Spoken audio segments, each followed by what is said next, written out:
Okay, so first of all, I'm going to hold down Control on the keyboard, and then I'm going to click on this link here, and it will open that link in a new tab.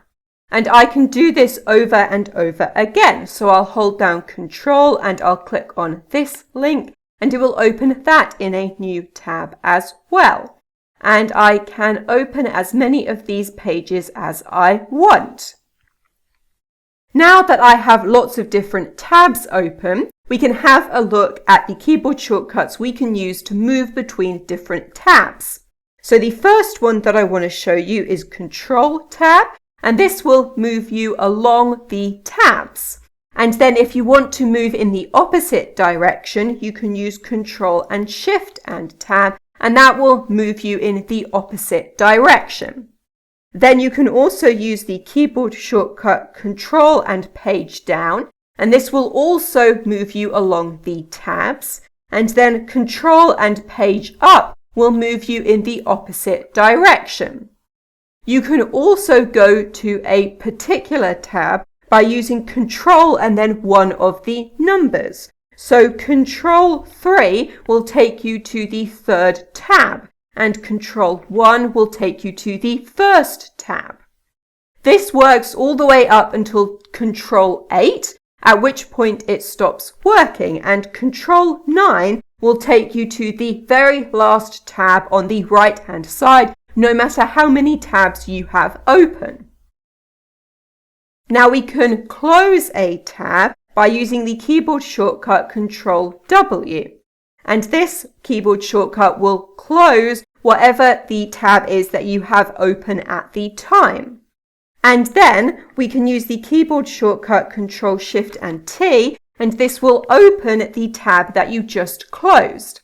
So if you closed it by accident or you regret closing it and you just want to go back to it, then you can use the keyboard shortcut Control Shift and T.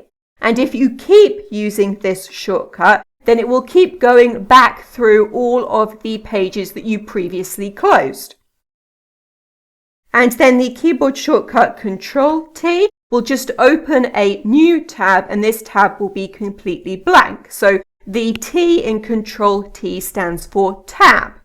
Then we can also use the keyboard shortcut Control N, and this will open up a new window. So in this case, the N in Control N stands for new. And then the keyboard shortcut Control Shift and N will open up a new window, but it will be opened up in incognito mode. Now we can have a look at some of the keyboard shortcuts that we can use to move around a web page. So if we press Home on the keyboard, it will take us to the very top of the web page. And if we use End, it will take us to the very end of the web page. And we can also use the arrow keys. So the up arrow on the keyboard will move up a page, and the down arrow on a keyboard will move down the page. We can also use Control F, and the F in Control F stands for Find, and we can use this to find text on a web page. So if I search for the word egg, it will show me all of the times that the word egg appears on this web page, and I can press Enter to work my way through all of the occurrences of this word. Then we can use Control and plus on the keyboard to zoom in on a web page, and then Control minus will zoom us back out again. We can also hold down Control and then use the wheel on the mouse to zoom in and then zoom out again. And then the keyboard shortcut Control 0 will take us back to the default, which is 100%. Then we can also use / to take us to the search bar. So if I'm clicked somewhere else on the web page, / will take me to the search bar.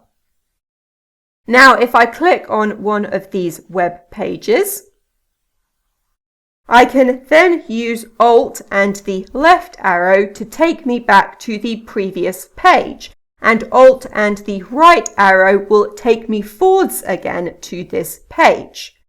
I can also hold down Control and then use the mouse to press the back button here, and that will open up the previous page as a new tab.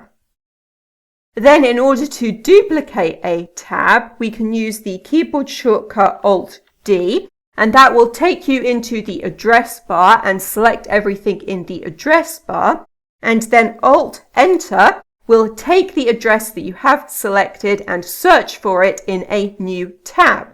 So if we want to combine this all together, the keyboard shortcut for duplicating a tab is Alt-D-Enter.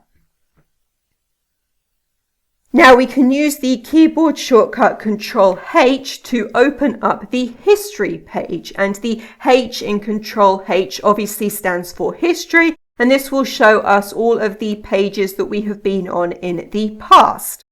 Then the keyboard shortcut Control-Shift and B will show the bookmark bar. And sometimes you want the bookmark bar to be there because it's useful to be able to click on things, but other times you don't want it there because it takes up a little bit of extra space, so you can get rid of it using Control-Shift and B. So the keyboard shortcut Control-Shift and B will either make the bookmark bar appear or it will make it disappear depending on whether it's visible or not when you press the buttons. We can also use the keyboard shortcut Control-D in order to bookmark the page that we are currently on. Now, I actually find this keyboard shortcut quite difficult to remember because Control-D doesn't automatically make me think bookmark, but that is what it is. And then the final keyboard shortcut that I want to show you is Control-R. And the R stands for reload, and this will let you reload the page that you are on. So it's the equivalent of clicking on this curly arrow at the top. This will reload the page. Okay, so in this video, I have shown you lots of keyboard shortcuts that you can use in Google Chrome, and that is everything.